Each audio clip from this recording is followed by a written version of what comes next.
ஆனா 16ஆம் தேதியே கிட்டத்தட்ட பாபநாசம் அணையில 124 அடி இருந்துச்சு, 143 அடிக்கு கிட்டத்தட்ட 19 அடி தான் அதோட முழு கொள்ளவே எட்டது. அதே மாதிரி 136 அடி சேதாரம் இருந்துச்சு.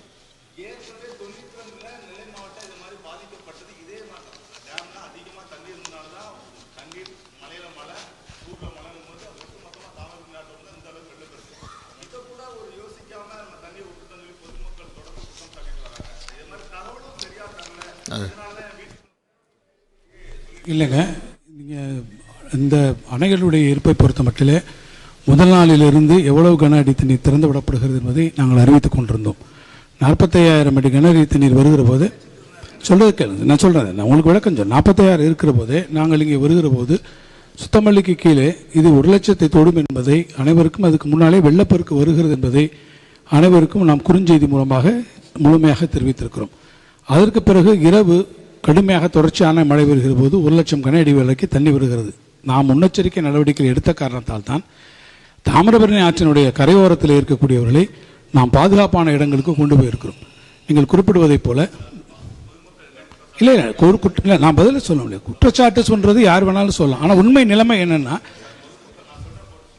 சொல்லுங்க, நீங்க சொல்லுங்க.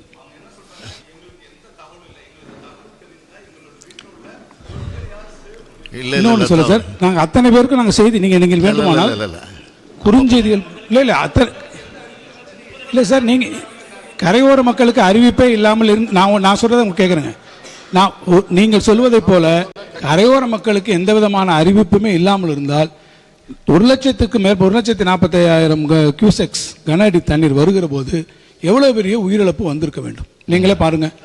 இல்ல சார், இப்போ இல்ல நாங்க முழுமையா சொன்னதுனால தான், நீங்க முழுமையா நம்ம சொன்னதுனால தான் பல பேர் அங்க இருந்து ஏறத்தாழ நீங்க மேற்பட்டிருக்காங்க சார். இப்போ இல்ல சார், அவங்க வரல, நீங்க அவங்களாம் விரும்பி இருக்கிறாங்கன்னு வச்சுக்கோங்க, பொருளோட இருக்கிறாங்க. சார், இப்போ தாமிரபரணி ஆற்றுல நான் கேட்கிறேன், நான் பதில் சொல்றேன். 2015 இல்ல நீங்க 2015ல செம்பரம்பாக்க ஏரி மனசுல வச்சுட்டு பேசுறீங்க நீங்க. அது வரல, இது முதல்ல தெரிஞ்சுங்க. இல்ல முழுமையான இது சொல்லாம யாருக்கும் தந்துவில்ல. நாங்களே வந்திருக்கோம் நேரடியாக செய்தியாளர் சந்திப்புல முதல் நாள் இரவு அத்தனை பேர்ட்டையும் செய்தியாளர்கிட்ட கேட்டிருக்கோம். இவ்வளவு கியூசெக்ஸ் தண்ணி வரப்போகுது, பாதுகாப்பான இடங்களுக்கு வரணும்னு சொல்லிட்டு உங்களுடைய ஒத்துழைப்பை கேட்டிருக்கோம். அதை எங்களுடைய கோரிக்கை ஏற்று காவல்துறை, தீயணைப்புத்துறையினுடைய கோரிக்கை கேட்டு பல பேரை அங்கிருந்து நாங்கள் வெளியேற்றிய காரணத்தால் தான் உயிரிழப்புகள் தவிர்க்கப்பட்டிருக்கிறது. அதையும் மீறி சிலர் அங்கே இருந்திருக்கிறார்கள். இருந்தவர்களையும் அடுத்த நாட்களில் இருந்து உங்களுக்கு தெரியும், படகுகளை பல்வேறு இடங்களில் இருந்து கொண்டு வந்து காப்பாற்றி இருக்கிறோம். அவ்வளவுதான்.